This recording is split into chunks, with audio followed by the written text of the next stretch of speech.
একদিন জঙ্গলের মধ্যে টুনি, কাঁচু আর ঝুমুর খেলছিল। খেলার মাঝে সবাই খুব তৃষ্ণার্ত হয়ে পড়ে। ওরা দেখে এক কোণায় একটা পিপেতে অল্প একটু পানি আছে, কিন্তু পানি এত নিচে যে কারো ঠোঁট বা মুখ পৌঁছায় না। টুনি হাওয়ায় উড়ে বারবার চেষ্টা করে পানি তুলতে, কিন্তু ব্যর্থ হয়। ঝুমুর তার লম্বা হাত দিয়ে ধরতে যায়, কিন্তু হাত পৌঁছায় না।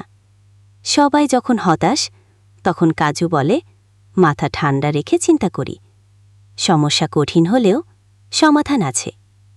তারপর কাজু চারপাশ থেকে ছোট ছোট পাথর খুঁজে এনে পিপেতে ফেলতে শুরু করে। টুনি আর ঝুমুরও সাহায্য করে। একটু পর পানির স্তর উপরে উঠে আসে। সবাই মিলে খুশি হয়ে পানি খায়। টুনি বলে, আজ বুঝলাম, ধৈর্য আর বুদ্ধি থাকলে কোনো সমস্যাই কঠিন না।